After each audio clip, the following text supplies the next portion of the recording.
Lyon demain, un site internet, du son, de l'image, un média complet pour les Lyonnais qui font avancer la ville. 84% des rues lyonnaises sont concernées. La totalité, ou presque, de la ville de Lyon passe en zone 30 à compter du mercredi 30 mars. 13% des axes restent à 50 km/h et 3% à 70, en particulier l'axe M6-M7.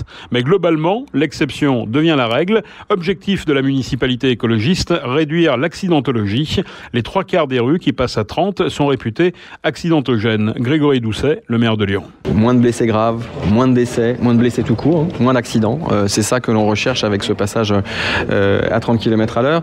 C'est ce qui a déjà été constaté dans beaucoup de villes de par le monde. Bien avant nous, Bruxelles, Valence en Espagne, Oslo, Paris, Grenoble sont déjà passés à 30 km/h. Londres aussi, on voit l'accidentologie baisser extrêmement significativement. À Londres, en 3 ans, c'est moins 42% d'accidents, par exemple. Donc ce sont des vies sauvées, ce sont des gens qui ne sont pas blessés à cause d'un accident de la route, et c'est ça notre objectif prioritaire. Certains craignent aussi qu'il y ait plus de bouchons en raison de cette nouvelle limitation. Les bouchons ne sont pas directement liés à la vitesse, parce qu'au contraire, réduire la vitesse tend à fluidifier plutôt le trafic, à éviter les effets d'accordéon. Les bouchons, ils sont liés aussi au nombre de véhicules qui utilisent la voirie. Ils peuvent être liés parfois aussi au réglage des feux. Donc il y a un travail qui est en train d'être fait aussi pour adapter les réglages des feux, pour toujours faire en sorte que le trafic soit le plus fluide possible. Parmi les grands axes qui restent à 50, l'axe Berthelot-Mermoz, le boulevard Vivier-Merle, le boulevard des Belges, l'avenue Garibaldi, les quais du Rhône, les quais de Saône dans leur partie la plus au nord.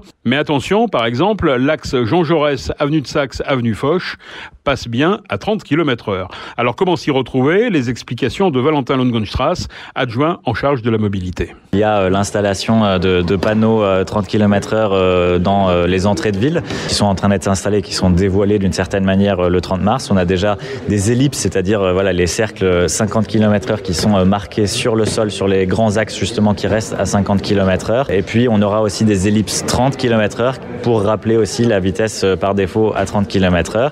Et puis à partir du 30 mars, tout ça s'appliquera donc avec une généralisation du 30 km/h, sauf les grands axes qui restent à 50. On aura la police qui pourra effectuer des contrôles. On aura des contrôles de la police. On a fait de demandes en matière de radar vitesse aussi à la préfecture. On installera des radars pédagogiques aussi à certains endroits et d'une manière tournante pour justement rappeler la vitesse autorisée et en particulier aux abords d'un certain nombre d'établissements ou de lieux très, très fréquentés.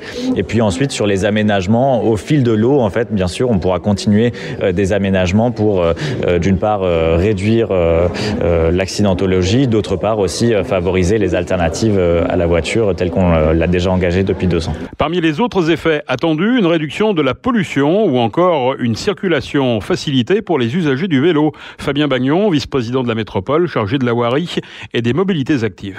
Dans la ville 30, dans les voiries à sens unique, le double sens est de fait. Alors, on ne va pas tous les réaliser parce que ça demande beaucoup de ressources, de moyens, mais c'est vraiment l'objectif d'ici la fin du mandat d'avoir l'intégralité des voies à sens unique passées à 30 km/h qui soient équipées d'un double sens cyclable. Ça facilite le cheminement des cyclistes dans la ville puisqu'ils n'ont pas de détour à faire.